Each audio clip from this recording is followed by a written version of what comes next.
ओडिशा जेकि निजर rich culture और हेरिटेज पाई सारा दुनिया रे प्रसिद्ध। यह भारतर एक प्रमुख राज्य अटे। आउ पाकिस्तान 1947 मसीह भारत ठारू अलग होइथिबा एक नुआ देश अटे। आज आम ओडिशा बनाम पाकिस्तान विषय रे डिटेल रे आलोचना करिबा। राज्य ना देश किए रही आगरे, संस्कृति और ऐतिह्य परिपूर्ण ओडिशा ठारू पाकिस्तान केते उन्नत, एमिति अनेक प्रश्न मन को आसुथिले। आ डेरी नकरी वीडियो को शेष जाए देखंतु। आज जानिबा ओडिशा एवं पाकिस्तान भितरे किए रही सबुठु आगरे। 1936 मसीहा एप्रिल 1 रे भाषा भित्तिरे प्रथम राज्य भावे ओडिशा गठित होइथिला। एहा परे ओडिशा स्वतंत्र राज्य रूपे मान्यता पाइला। 1947 परे गणजात राज्यर मिश्रण परे एहा संपूर्ण ओडिशा राज्य रे परिणत हेला। पूर्वे कटक एहार राजधानी थिला, किंतु वर्तमान एहार राजधानी हेउछि भुवनेश्वर। सेहिपरि पाकिस्तान 1947 मसीहा अगस्ट 14 रे भारतठू अलगा होई एक स्वतंत्र देश भावे गठित हेला। पाकिस्तान राजधानी इस्लामाबाद अटे। यह एक मुस्लिम बहुल राष्ट्र। क्षेत्रफल दृष्टि पाकिस्तान ओडिशा ठू 8 गुणा बड़। माने ओडिशार क्षेत्रफल 1.55 लक्ष वर्ग किलोमीटर अटे और पाकिस्तान क्षेत्रफल रही 8.8 लक्ष वर्ग किलोमीटर। एबे जनसंख्या विषय जानिबा।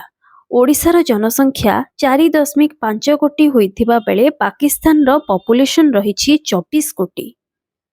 शिक्षा। उभय देश और राज्यर शिक्षा व्यवस्था देखिले पाकिस्तान टू ओडिशार शिक्षा व्यवस्था बहुत भल रही। ओडिशार साक्षरता हार रही 77% एवं पाकिस्तान साक्षरता हार रही मात्र 58%। ओडिशा सरकार राज्यवासींको पाई अनेक स्वास्थ्य योजना तैयारी करिसेंती। सरकार स्वास्थ्य सेवा सहित अनेक सरकारी योजना और लोकों सुविधा पाई अनेक योजना लागू करिसेंती। निदान और निरामय भली योजना लोकों को मागणारे औषध सह चिकित्सा जोगाउछि। किंतु पाकिस्तान स्वास्थ्य सेवा ओडिशा ठू बहुत पछरे रही। स्वास्थ्य सेवा क्षेत्र में अनेक समस्या मध्य देखा जाउछि। रिपोर्ट अनुसार ओडिशा रे 1850 टी गवर्नमेंट हॉस्पिटल थिबा बेले पाकिस्तान रही मात्र 1276 टी हॉस्पिटल। अर्थनीति। ओडिशार अर्थनीति कृषि, खनिज, शिल्प और पर्यटन उपरे निर्भर करे। पाकिस्तान अर्थनीति रे विकास होइथिले मध्य ताहा गुणात्मक भावे अस्थिर अटे। पाकिस्तान जीडीपी 340 बिलियन डॉलर थिबा बेले ओडिशार जीडीपी 110 बिलियन डॉलर।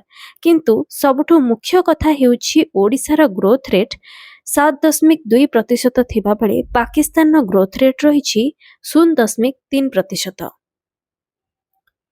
ओडिशार प्रति व्यक्ति आय $2500 रहिथिबा बेले पाकिस्तान प्रति व्यक्ति आय $1500 रही। यार माने ओडिशार लोक पाकिस्तान लोकों ठू अधिका टंका इनकम बा रोजगार करती। ओडिशा को भारतर मिनेराल हब्स मध्य कहा जाए, कारण ओडिशा रे रही अनेक प्रकारर मिनेराल्स जेपरिक आयरन, कोयला, बक्साइट, क्रोमाइट भली अनेक खनिज पदार्थ। सेथिपाई ओडिशा रे स्टील, आल्युमिनियम रो उत्पादन द्रुत गति रे वृद्धि पाइछि। किंतु पाकिस्तान ने एमिति मिनेराल्स रो अभाव रही। ओडिशा कृषि क्षेत्र में बहुत आगको बढ़ी। कृषि हेउछि राज्य अर्थनीतिर एक मुख्य मेरुदंड। ओडिशा रे 60 लाख हेक्टर जमी रे चाष करा जाए, किंतु पाकिस्तान ने 7 कोटी हेक्टर चाष जमी अछि।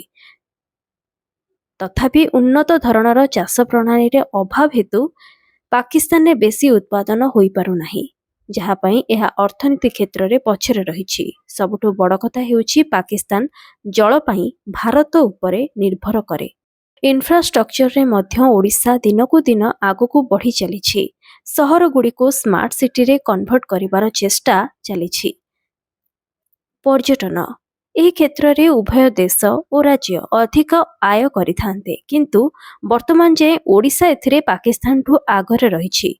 2022 रो रिपोर्ट अनुसार ओडिशा पर्यटन क्षेत्र में 8000 कोटी टंका आय करिछि, जहाँकि जीडीपी को 13% कंट्रीब्यूट करिथाय।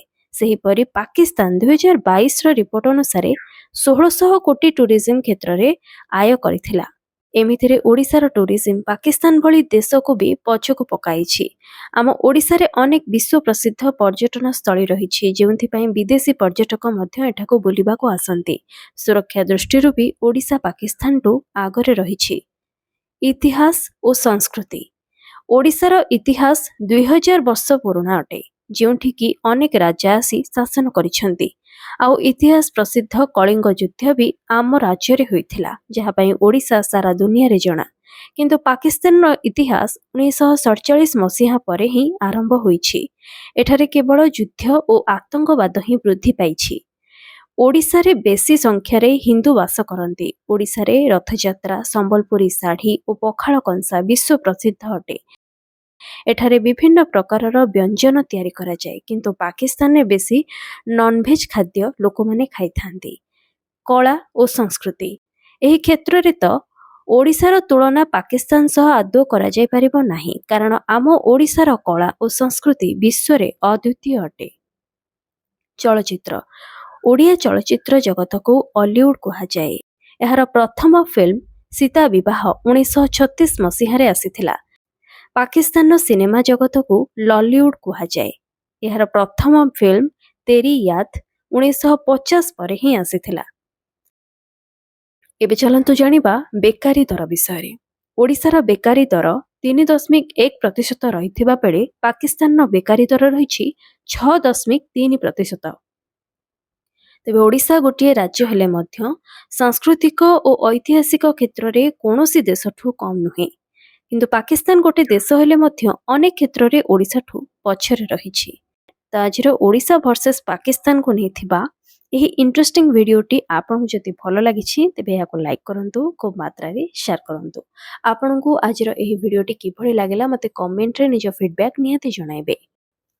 ଆମ ଓଡ଼ିଶା ସହ ଜଡ଼ିତ ଏଭଳି ଅନେକ ଇନଫର୍ମେଟିଭ୍ ଭିଡ଼ିଓ ଯଦି ଆପଣ ଦେଖିବାକୁ ଚାହାନ୍ତି, ତାହେଲେ ଆଜି ହିଁ ମୋ ଚ୍ୟାନେଲକୁ ସବସ୍କ୍ରାଇବ୍ କରନ୍ତୁ।